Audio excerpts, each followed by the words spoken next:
We continue our comment on Shayast La Shayast in verse 16 of chapter 15. Becomes as pleasant to him as though they were milking milk upon it. Reading Amat, though, instead of moon, which, see Bundahis 1, verse 7.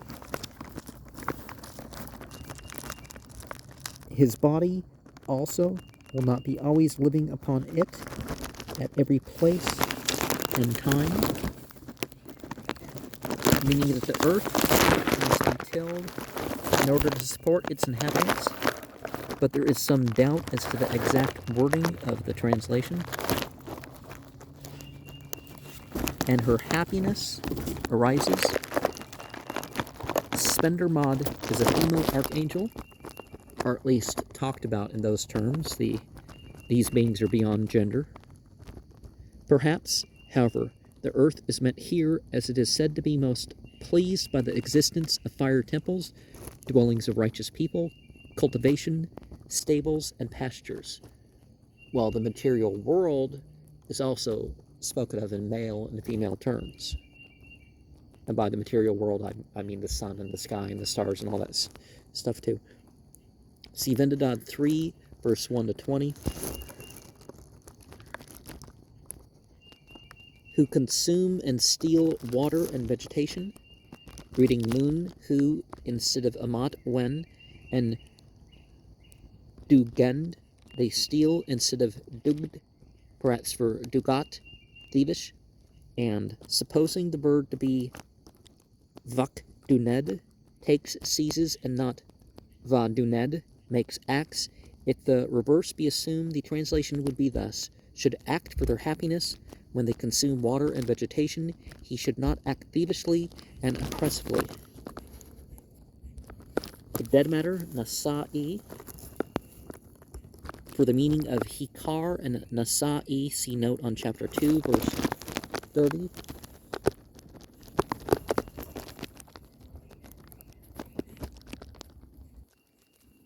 When he departs from the world, reading amat, when instead of moon, who, see Bundahis 1:7.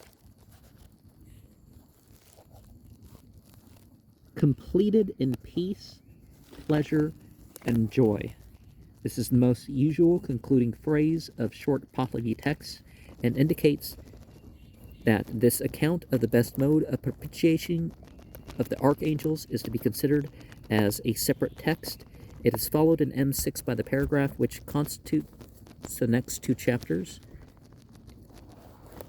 Chapter 16 in verse 1. And a farmund is a coin of 5 annas.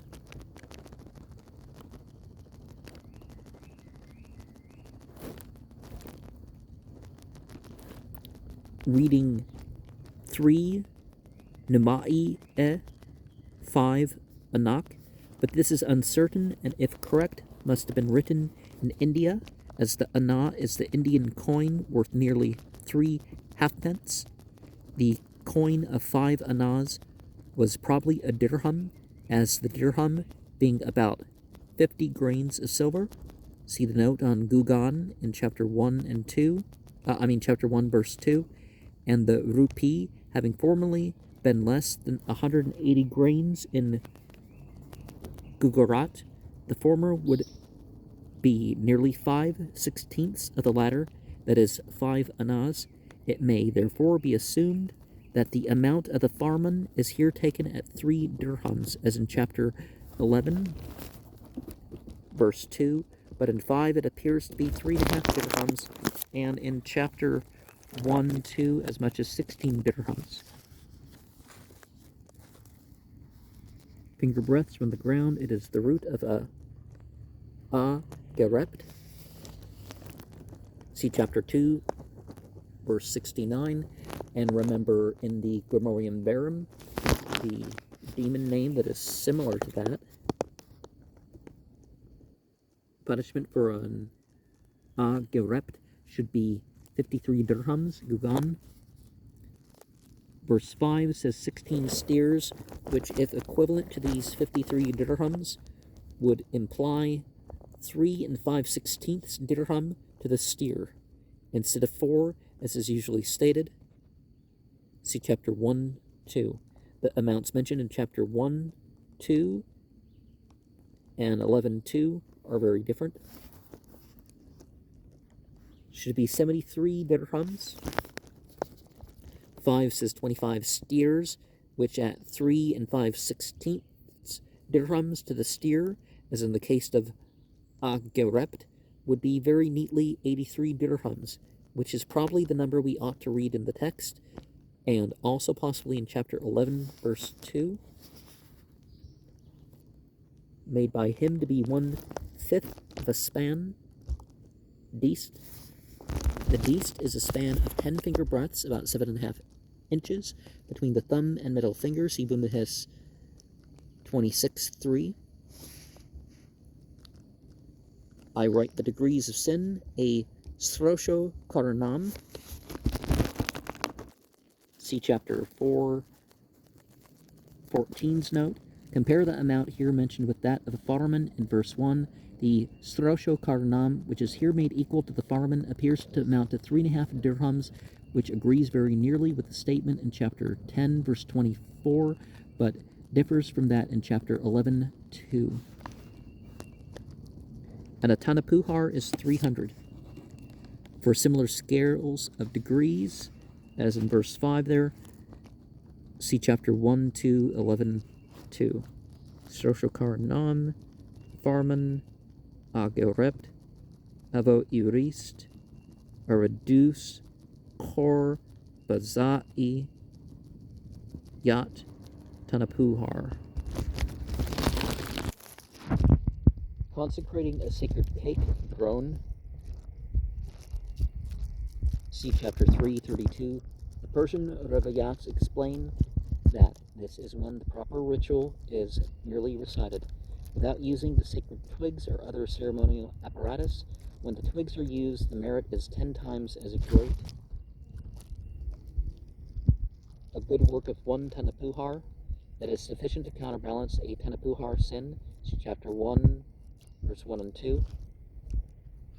A form of worship, Yast. The Yast is a formula of prayer, praise, in honor of some particular angel when recited, with all the accessories of sacred twigs and other ceremonial apparatus.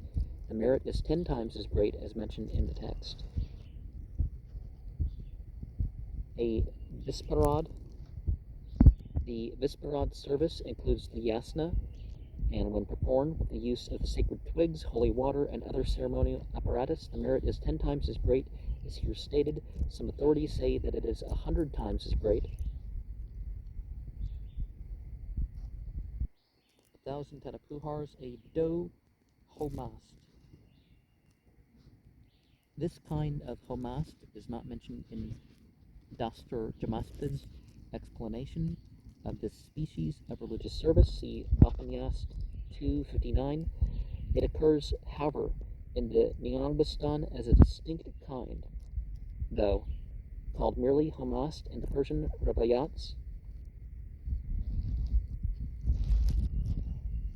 Hadokt. See Bachanyast 3:25. It becomes 100 to 1.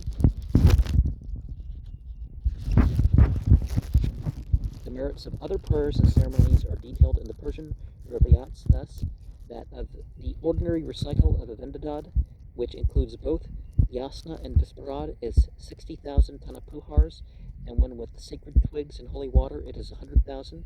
That of the recital of any Niyayas, see chapter 7:4, or taking and retaining any prayer vog, see chapter 3:6, inwardly as a Tanapuhar. Now, if you know the way of atoning, you don't sin figuring, oh, I can atone for that. That's where that's not the approach, and I'm not saying that's the approach, but some people are going to sign up for that sort of thing. In chapter 17, they're in and in its vicinity, reading Va Angoshak, the later word being apparently used in a parallel passage in Pahlavi Vendadad 8:64 in old manuscripts. This reading, however, is somewhat doubtful here, and perhaps we ought to read on a sacred cake that in that book place Pavan Zak Vamtini, the last word, being possibly a term for roofing as it stands, though it may be a miswriting of Bumpos, the Persian Bumpos, roofing. Nothing whatever of meat is to be eaten by his relations. Parsis nowadays, Dastur Hoshangje says, do not cook for 3 days under a roof where a death has occurred, but obtain food from their neighbors and friends. But if the cookroom be under a separate roof, as often happens in India, they have no objection to cooking there. Which, if it gets so hot, yeah, that totally makes sense. Have a different room heat up. Have some way that it doesn't heat up the whole house whenever you cook, because you got to cook. The hands of the demons for 3 days. The soul is supposed to hover about the body for the first 3 nights after death, during which time it has to rely on the angel Srosh, see Leviticus 30, verse 29, for protection from the demons, which the angel, it is presumed, will afford more efficiently if properly propitiated by the surviving relatives at the 3rd dawn after death, that is, the dawn of the 4th day, inclusive of the day of death. The soul is supposed to depart finally for the other world. See the the Artaveroth 4. You have 2 AVs as abbreviations. Verses 8 through 36, 17 verse 5 to 27. The ceremonial at every period of Das. These periods of the day are 5 in summer and 4 in winter. See Leviticus 25, 9 and 10. The second Va'eh for the good. The usual name of the angel Ram, the value of Ramdas, the value of Ram Yast. I probably said Ramdas more. Who, with the angels Rashnu and Astad, is supposed to be stationed at the Kindad bridge, where the soul has to give an account of its actions during life. Shortly after the dawn, following the 3rd night after death, see the Artaveroth, chapter 5, verse 3, 101, verse 21. See the note number 2, 115. And clothing is to be placed upon the sacred cake of the righteous guardian spirit. This clothing must be new and good, and is supposed to be supplied to the spirit to prevent its appearing unclothed in the other world, where the clothing of the soul is said to be formed out of almsgiving. See chapter 12:4. To fulfill which condition the clothes provided are presented to the officiating priests. See Sidar Bundahis 87. It is allowable to slaughter sheep or goat. In Islam, the sheep and the goat take on about the same value in terms of sacrifices or charity or whatever. And the annual on the particular day, that is, on the exact anniversary of death. The sentence is rather obscure, but this appears to be the meaning. With regard to the ceremonies after death, the Persian Rivayats give more details, which may be summarized as follows. On each of the first 3 days, a Shayast is performed, and a Srosh drone consecrated. See chapter 3:32. On the 3rd night, in the middle of the Wis Ruthremga, dusk to midnight, a renunciation of sin is performed in the house of the deceased. And in the Ushahinga, midnight to dawn, 4 drones are consecrated, one dedicated to the good Va'eh, Na'iva, one to Rashan and Astad, one to Srosh, and one to the righteous, Ashoan, and in front of the last are placed new and clean clothes with fruit, but without an egg. On the 4th day at sunrise, the Dahman Efringan, 59, is recited, and then the Kurshed and Mehr Niyayas, after which the people in the house can first eat from fresh cooked meat. During the 4th day, also the Yast of the righteous is performed, and the drone of the righteous is consecrated. And the same again on the 10th day, together with the recitation of the Dahman Afringan.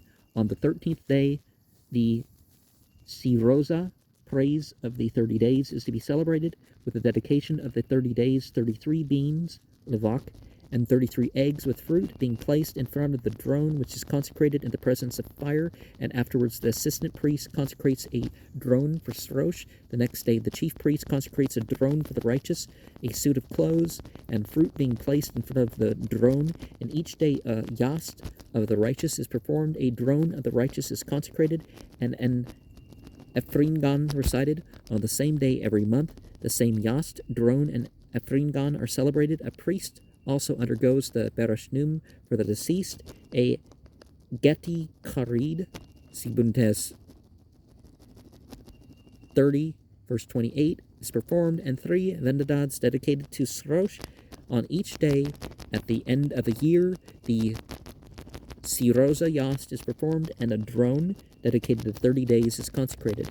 33 beans being placed with one drone, one frasast, see chapter 332, one pentagonal drone as the sun, one crescent-shaped as the moon, 33 eggs and fruit in front of the drone, which is consecrated in the presence of fire. Afterwards, the assistant priest consecrates a drone for Srosh and recites the Dachman Ephringan, and the next day the chief priest consecrates a drone for the righteous, a suit of clothes being placed before the drone, and recites the Dachman Ephringan.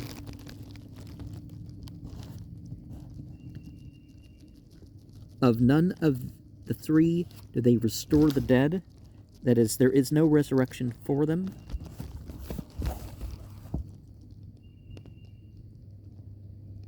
Whose begetting is owing to the demons, is himself a demon, and therefore not immortal, according to the Parsi faith. Well, you could say a person passes to the continual death rather than continual life, but the soul of him who commits sodomy will become a demon. Compare Vendadad 8:98 to 108, and yeah, I don't... Someone's trying to claim that most people commit sodomy with their wife or something, and I don't think that's true. They're referring to anal sex, not just, will become a dark... One who becomes the religious rites of apostasy will become a darting snake, which being a creature of evil, the spirit is doomed to destruction. This too is revealed by the Avesta, but it is doubtful if the passage be extant. Whom the whole Avesta and Zond is easy, that is, the man who knows the whole scripture and commentary by heart. That'd be great with any scripture, right? Whether you fully believe in it or not. According to the Avesta, reading Pavan, Avestak, instead of Avestak Pavan, it's probably going to be the Quran that's only a significant one that's remembered in the last. But there's more Americans who've memorized the Quran, or pick any other Christian-dominated country than the Bible, But one is not to forsake that. The religion is in a position of difficulty, appears to be the meaning, but the reply to this question of casuistry is by no means clear. Whence do they raise him again? Literally, they rise, both here and in the next section, but the change to the plural number is perplexing, unless it refers to those who prepare the resurrection of the dead. Bundhes 30, verse 4 and 7 and 17, as here assumed by reading they raise. A fragment is to be taken. Apparently a fragment of the place whereon the death took place is meant by Qadam 1 Parak. Completed in peace, pleasure, and joy. The miscellaneous passages which follow in Shayast La Shayast. Miscellaneous has a tone to it that, in M6 terminate at this point, which is the end of the first volume of that manuscript. The next 3 chapters are taken from the latter end of the other volume of M6, chapter 18 Both this chapter and the next are found in K20, the first being placed before the first part of the Shayast La Shayast, and the second before the second part. Chapter 18 also occurs in Dastur Jamaspj's manuscript of the Bunda Hiss, just after the chapter 34 of that text. See Introduction, page 30. And a Pazan version of it occupies the same position in L7 and L22, and it's translated by Juste as the last chapter of the Bunda Hiss in his German translation of that work. See the Introduction, page 26. And after probably this program is going to be another introduction or set of introductions, because we're going to get into a new book. It is said in Revelation that Eshem, the demon of wrath, see Bunda Hiss 28, 15 to 17,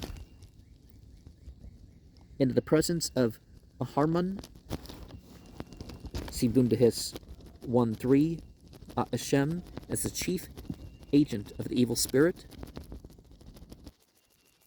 Ashmadeva,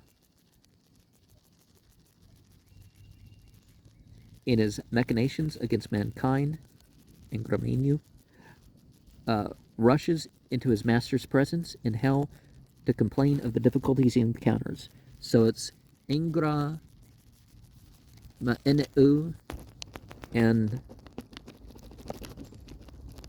Asham Dava.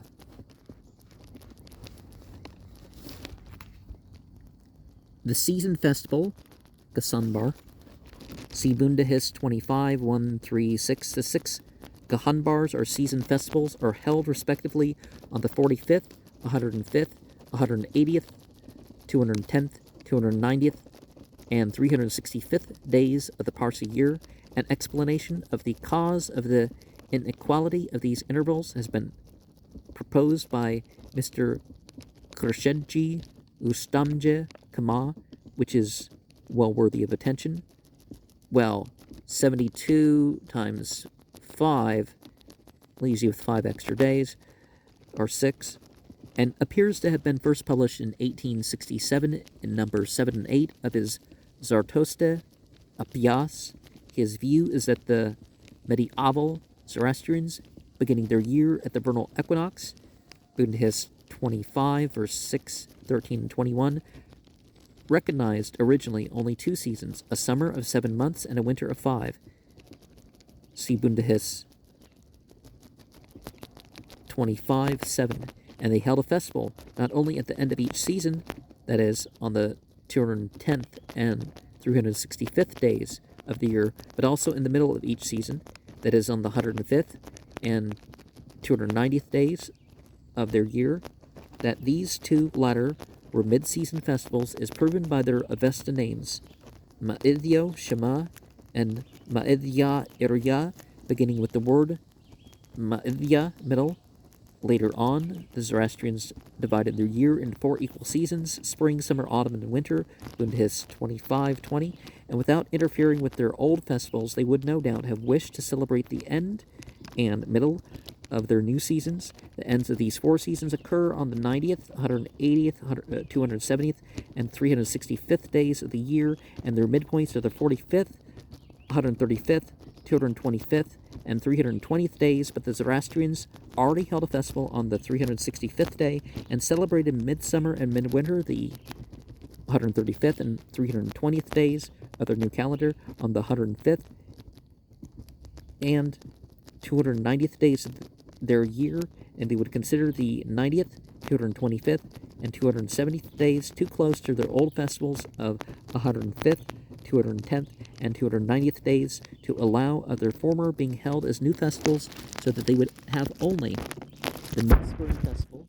on the 45th day and that of the end of summer on the 180th day.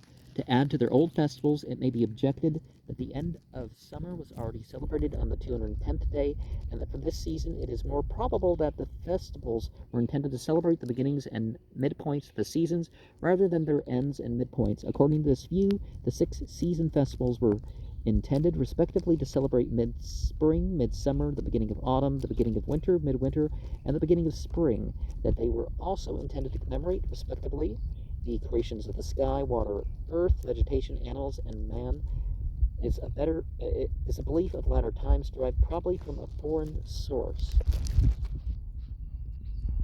and the affair is in accordance with my wish, reading Pavan with instead of bara beyond, as in the next clause of the sentence. Enter into the sacred feast. By the sacred feast, it is meant the consecration of the sacred cakes with meat offerings and the recital of efringans or blessings. See chapter 3, 32, 11:4. But avoid next of kin marriage. By next of kin marriage, Parsis nowadays understand the marriage of first cousins, which they consider a spiritually righteous act. Almost every religion does too, but Islam, well, not especially a righteous act, but it's something that's an option. But you shouldn't do it generation after generation after generation. Islam says if it seems like something runs in the family, you don't do it at all. And the passages in Pahlavi text which appear to approve of marriages between brother and sister, what are they, Jersey? Father and daughter, and mother and son. Yeah, the latter two was actually, well, they would allow them to fornicate and adulterate if they reached a certain age or something. I don't know. I hope that law was changed. But anyways, I'm not trying to be religiously intolerant or something. I'm just saying that's between siblings and parents and children and grandkids, and you know that list in Surah 4, the Quran's a pretty good one. That some of that remains legal throughout the country, but it's a pretty good list of staying away from.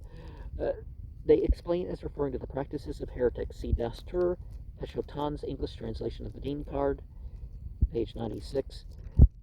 Note how far the explanation may be correct has not been ascertained, for the passages in question are rather obscure and have not been thoroughly examined, but it is quite conceivable that the Parsi priesthood about the time of the conquest of the Muslimin, when the practice of next of kin marriage was most extolled, were anxious to prevent marriages with strangers in order to hinder conversions to the foreign faith, that they may therefore have extended the range of marriage among near relations beyond the limits now approved by their descendants.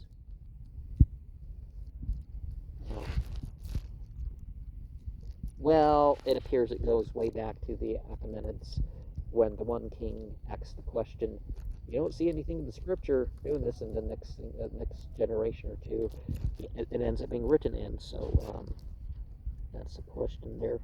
Chapter 19. The yatha, ahu, the irial formulas are necessary in each place. The object of this chapter is evidently to extol the religious merit of next of kin marriage. A lot of people recite scripture that has nothing to do with what they're saying. Says, oh, well, he recited scripture. Does it support it? I don't remember. He recited scripture. The object of this chapter is evidently to extol the religious merit. A Persian version of the passage contained in M5, folios 54 and 55, adds the following details. Therefore, it is necessary to understand that the chief next of kin marriage is that of a sister's daughter and a brother's son, a medium next of kin marriage, and that of the brother's son, and a younger nigar, brother's daughter, are of a sister's son and a younger sister's daughter, and inferior to a medium next of kin marriage is that of a sister's son and a younger brother's daughter. It is necessary to know that any person who contracts a next of kin marriage, if his soul be fit for hell, will arrive among the ever stationary. See chapter 6:2. If it is one of the ever stationary, it will arrive in heaven. Another particular is to be added. If anyone parting settles and strives for the next of kin marriage, betrothal, ka'ivand, of a next brother, it is a good work of 1,000 tanapuhars. If anyone strives to break off a next of kin marriage, betrothal, he is worthy of death. Now, if this is written after exposure or rule, then they may want to, they may have said, well, okay, what's the closest relations that they're going to allow us? So that's where some of that comes from. Go to his 121. Oh, misread a little bit here. So that, okay, the possession of the Oharmazd and the archangels. Okay. Good hits 121. Got the aerial formula. They are to be spoken in performing anything. This appears from the 9th book of the Dean card, that the contents of the chapter are derived from the first Vargard of the Sudkar Nask, see Bachman Yast, chapter 1, verse 1's note.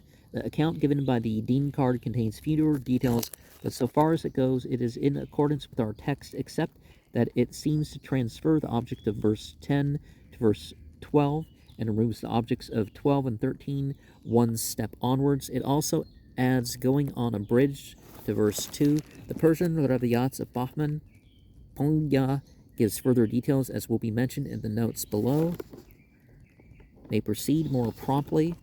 The Persian Raviyat adds to these occasions: where he goes on the water or a river, or goes to borrow, or to ask repayment of a loan, or goes out from his house, or comes into it. In the thoughts, the words pavan, minisan, or guest, for this first clause is omitted by mistake in M6, and these two words are illegible in K20, except the part in the last letter. More thankfully, when at a season festival, K20 substitutes for vol at the following mutilated phrase: Anha'u, Kshapo, Karar Ka'e, Havan, Karar Ka'i, Madam, Vaz Uned, Rade'e, the portion in brackets, Anha'u, Kshapo, Karar Ka'e, Havan,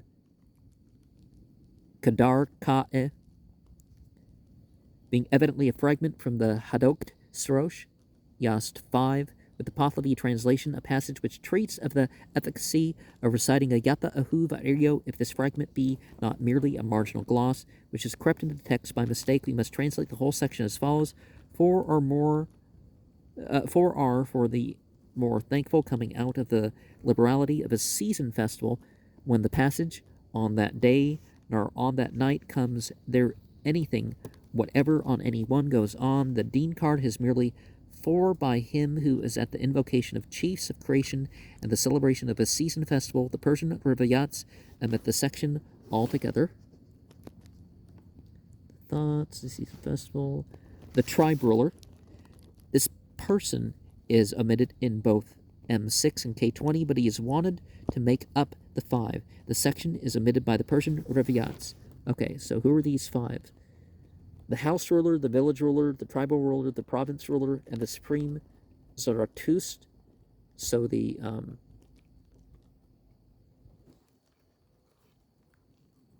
chief priest of the land, and 5 Eshem Bohuz, Sibunhus 20, verse 2. These are to be recited after the punishment is over. See, rather than destroying their position in society, any punishment is to restore your spiritual and societal position. Islam, too, holds that, too, is that you don't criticize somebody for the crime that they've been punished for.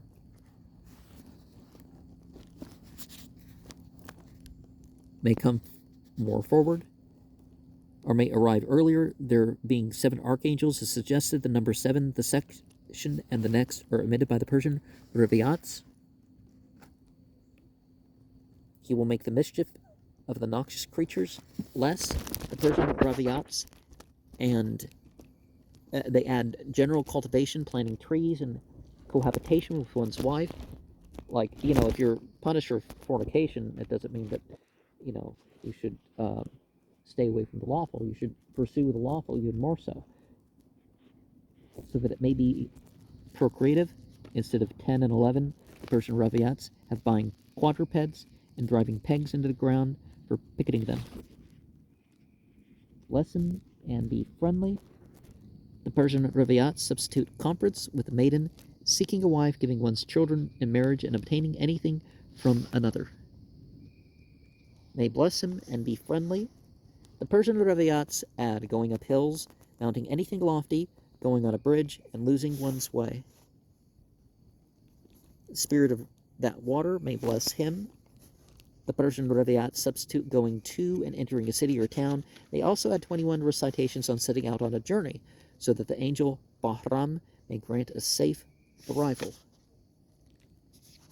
And chapter 20, the contents of this chapter conclude the manuscript M6, and a few lines even having been lost at the end of the manuscript, though preserved in some of its older copies. A more modern copy in the manuscript number 121 of the Auseli collection in the Bodleian Library at Oxford contains 4 to 17 appended to the Bundahis. Complete Pazan versions derived from M6 occur in L7 and L22, immediately following the Pazan of chapter 18 to the abode of fires, the fire temple, and the salutation, Nia Yesno, fire, that is the Atas, Nia Yes, to be recited, and we'll definitely go over the Nia Yeses.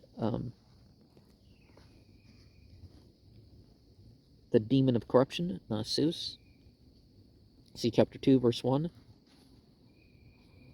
has come up. One is to wash the hands. See chapter 7, verse 7. That one is to reverence the sun. See, you can reverence, mention,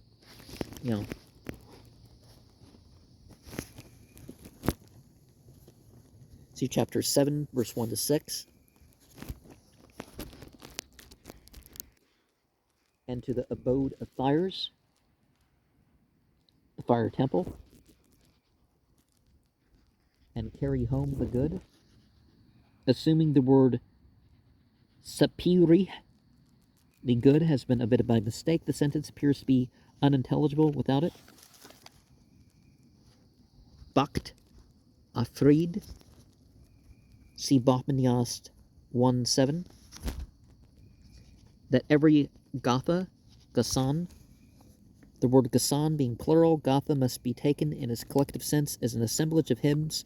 The word can also be read Dahisan, creation, but this meaning seems improbable here.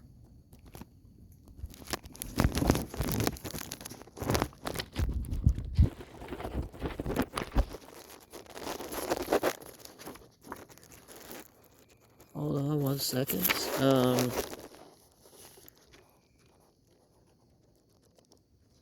And the renunciation of sin, patitik, that is the patit formula of renunciation.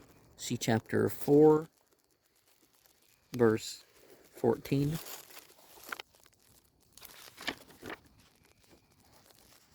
That fire is not to be extinguished, literally killed.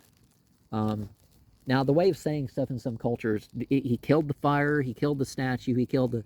No, they don't really think that it was killed, but you know what I mean, it's just the way he's speaking.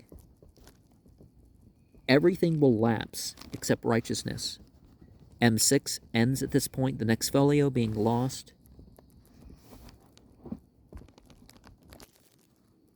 The remainder of the chapter has been removed from a copy in Bombay, checked by the Pazan manuscripts L7 and L22, all of which must have been derived from M6 before it lost its last folio, whereas the manuscript number 121 of the Ousley collection at Oxford, which ends at the same point, must have been written after the folio was lost.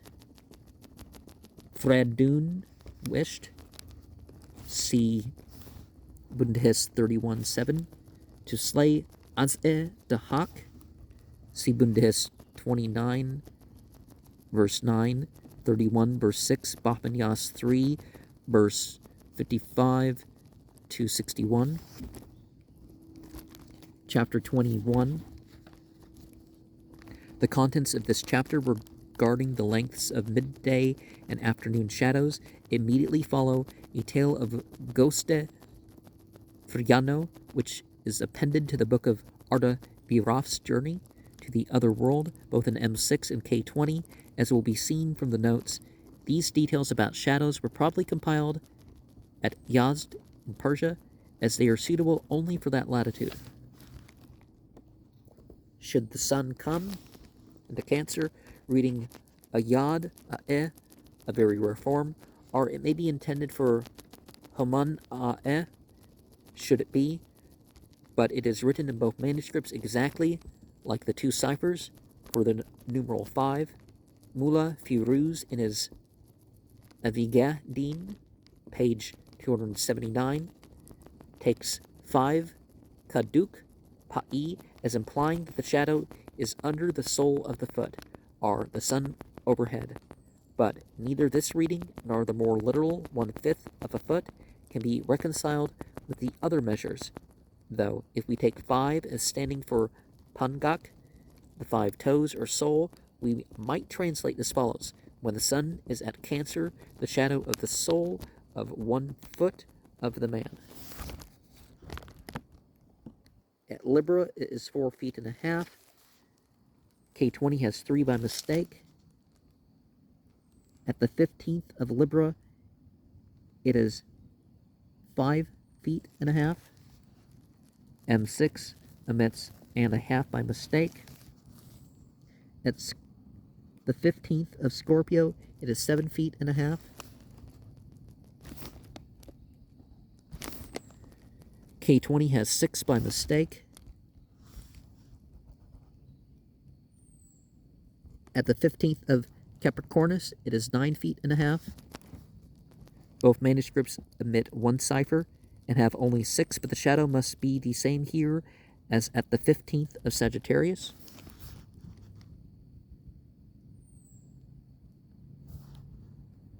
At Aquarius, it is 8 feet and a half.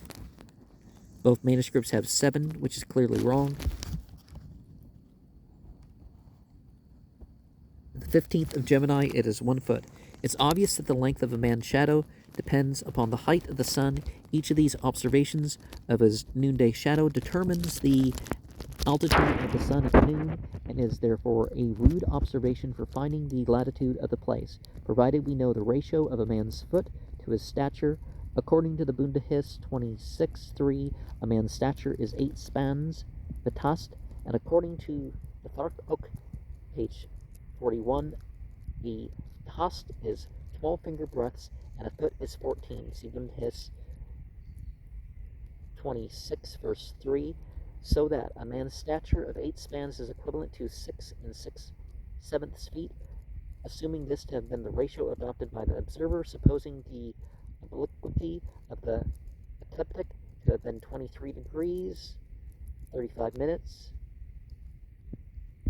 as it was in about 1,000 of the Common Era, and calculating the latitude from each of the 13 different lengths of shadow, the mean result is 32 degrees, 1 minute north latitude, which is precisely the position assigned to Yazd, the headquarters of the small remnant of the Zoroastrians in Persia, on some English maps, though some foreign maps place it at 15 minutes or 20 minutes farther south. With regard to the rough nature of this mode of observation, it may be remarked as the lengths of the shadow are noted only to half a foot.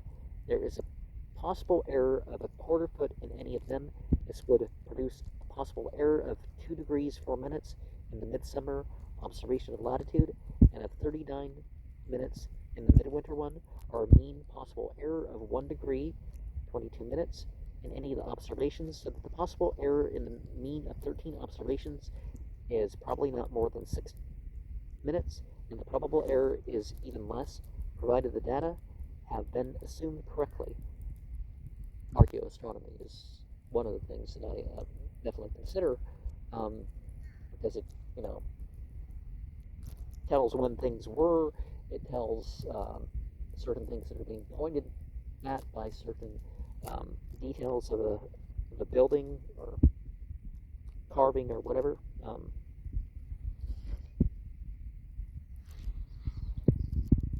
The midday shadow is written, reading the pist, but only the first and last letters are legible in M6, and the middle letter is omitted in K20.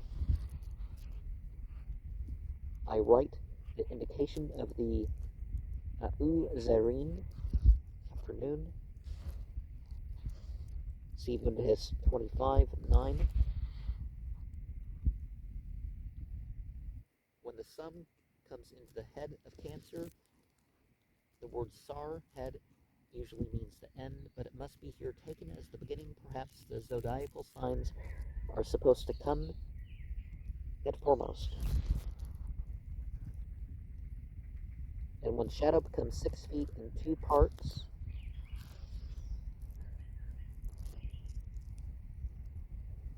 what portion of a foot is meant by Bahar part is doubtful. It could hardly be a quarter, because 2 quarters would be too clumsy a term for a half, but it appears from verses 5 to 7 that the shadow necessary to constitute the Uzarin period is to be taken as increasing uniformity from 6 feet and 2 parts to 14 feet and 2 parts, an increase of 8 feet in 6 months, are exactly 1 foot and 1/3 per month as stated in the text, and deducting this monthly increase of 1 feet and 1/3 from the 7.5 feet shadow at the end of the first month, we have 6 feet and 1/6 remaining for the shadow at the beginning of the month. Hence we may conclude that the 2 parts are equal to 1/6, and each part is 1/12 of a foot. The reckoning is always half a foot, meaning the increase of shadow is to be taken into account as soon as it amounts to half a foot, that is about every 10 days. Practically half a foot will be added on the 10th and 20th days, the remaining 1/3 of a foot at the end of the month.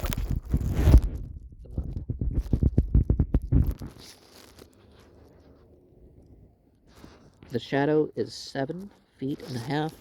Both manuscripts have 8, but this would be inconsistent with the context, as it is impossible that 6 feet and 2 parts can become 8 feet and a half by the addition of 1 foot and 1/3, whatever may be the value of the 2 parts of a foot. And verse 8. In Capricornus, it diminishes again by a foot and 1/3. Both manuscripts have 3 yak 1 pa'i instead of pa'i 3 yak 1. And the months alike. This mode of determining the beginning of the afternoon period is not so clumsy as it appears, as it keeps the length of that period exceedingly uniform for the 6 winter months, with some increase in the summertime in latitude 32 degrees north, where the longest day is about 13 hours 56 minutes, and the shortest is 10 hours 4 minutes. These observations of a man's shadow make the afternoon period begin about 3 3/4 hours before the sunset at midsummer, diminishing to 2 3/4 hours at the autumnal equinox, and then remaining very nearly constant till the vernal equinox. In chapter 22, these last 2 chapters are found written upon some folios, which have been added to the beginning of manuscript 6, but though not belonging to that manuscript originally, they are still very old. The first of these 2 chapters has not been found elsewhere. It is an elaborate benediction in which the writer calls down upon some one a series of blessings from each of the 30 archangels and angels whose names are given to the days of the Parsi month in the order in which they here stand. Compare the same names in Buddhist 27, verse 24. May Auharmaz give thee the august rank and throne of a champion. The meaning of the word padrog or padrang, which occurs also in verses 12 and 26 and appears to be a title, may be guessed from the following passage in Yadkar e Zariran or Vistasp Shah Namak.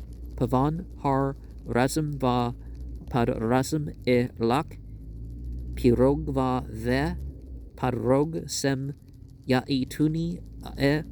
In every attack and counterattack of thine mayest thou bring away the title of conqueror and good champion. May Bohuman give thee wisdom. May the benefit of knowing Bohuman. The reading is uncertain. May Dino always secure thee.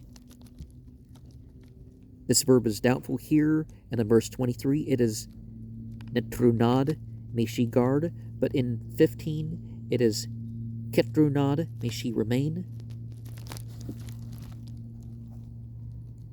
May the light of the sublime, a tarot, Burs, a tarot, the sublime fire, seems to be a personification of the fire. Berze Savang of Bundhis 17, verse 1 and 3, the supremely benefiting of Shayast La Shayast 11:1-6. Berezis Avong and Goservan the Archangel. She is usually called an angel. Either the verb is omitted in the section or it is not a blessing, and the same may be said of 20 and 25. May Srosh, the righteous smiter of demons, keep greed, wrath, and want far from thee. These are the three fiends, Oz, Asham, and Yaz. See Bundahis 28, verses 15 to 17, and 26 and 27. May Rashnu be thy conductor. It is very possible that the verb should be Yehabunad instead of Yehevunad, in which case we should have give thee a passport. May Ram, applauding the life of a praiser of the persistent Lord. The meaning of Kvarpar, Avestan Havapara, is by no means certain. It is an epithet of Uharmazd, angels and spirits, and is then often assumed to mean protecting, but it is also a term applied to the earth and offspring, perhaps self-sustaining, would suit both its etymology and its various applications best, but the root par has many other meanings.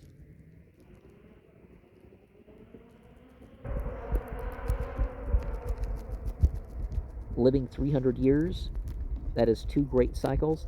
It is usual for the copyists of Pahlavi manuscripts to wish, in their colophons, that the persons for whom the manuscripts are written, whether themselves or others, may retain the manuscript for 150 years before leaving them to their children, which period is mentioned because it is supposed to constitute a great cycle of the moon and planets.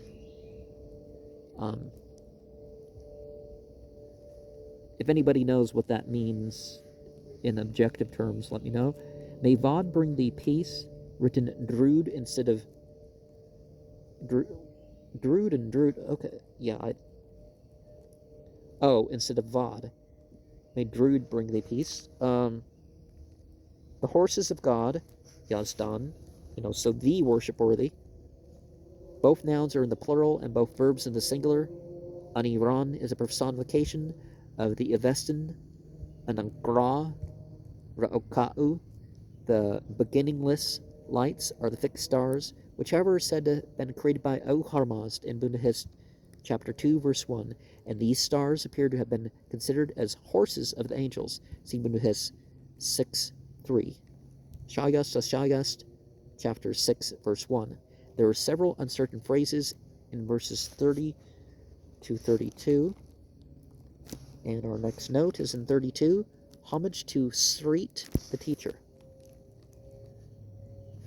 This would appear to be the name of a person to whom the benediction is addressed, as it can hardly be meant for the ancient hero Thrita, the Athrat of Bundahis 31:27, and the Srito of Shayast La Shayast 11:10.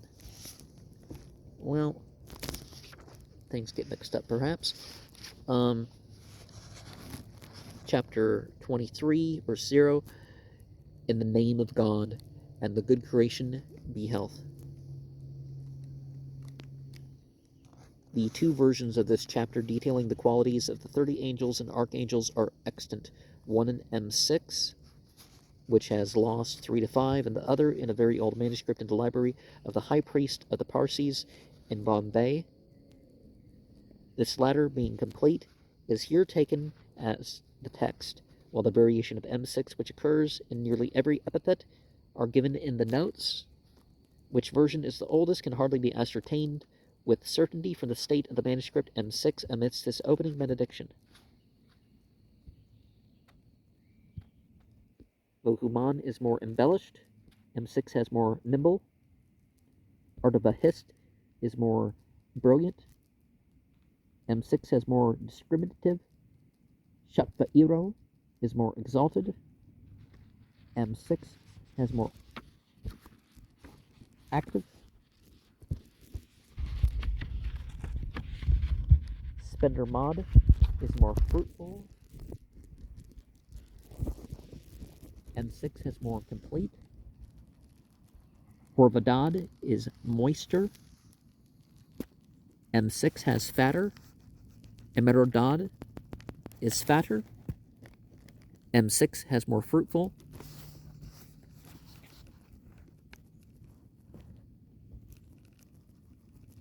Din Pa Ataro is just like Ahura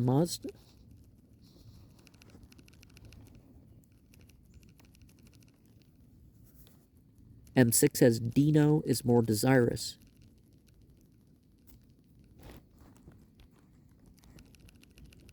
Ataro is hotter. M6 has more heating. Avon is more golden, referring perhaps to the golden channels, Bundhes 13, verses 4 and 5, through which the water of Ared Vivsur, a title of the angel Avon waters, is supposed to flow. M6 is more glittering. Hor is more observant. M6 has more embellished. Ma is more protective. M6 has Varpantar, the meaning which is uncertain. Tyr is more liberal. Ghost is swifter. M6 has more listening. Now, not everything has a note. Ghost is swifter, has a note.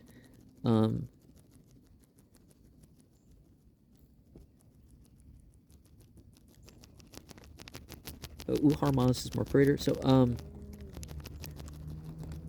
M6, more listening instead of swifter. Din Pa Mitro is just like Uharmazd. The version in M6 ends here, the next folio being lost. Ard is more beautiful. The same as Arshisang, Sibunda has 32:4. And towards the end of the verse, Aniran is the extreme of exertion and listening. The reading of both these nouns is uncertain. The days of the Parsi month, which bear the names of these 30 angels, are divided. It will be observed into 4 nearly equal divisions, resembling weeks, which are here separated in verse 1 to 4. The first weekly period begins with a day dedicated to Ahura and called by his own name, and each of the 3 other weekly periods also begins with a day dedicated to Ahura but called by the name of Din, religion, with the name of the following day added as a cognomen. The first week, therefore, consists of the day Ahura followed by 6 days named after 6 archangels, respectively. Sibunahis 1, 23, 26. The second week consists of the day Din with Ataro, followed by 6 days named after the angels of fire, waters, the sun, the moon, Mercury, and the primeval ox. The third week consists of the day Din with Mitro, followed by 7 days named after the angels of solar light, obedience, and justice, the guardian spirits, the angels of victory, pleasure, and the wind. And the fourth week consists of the day Din with a Dino, followed by 7 days named after the angels of religion, righteousness, rectitude, the sky, the earth, liturgy, and the fixed stars. Now, if you know of any further understanding or your response to this, the actual text itself, that my whole channel is open to that.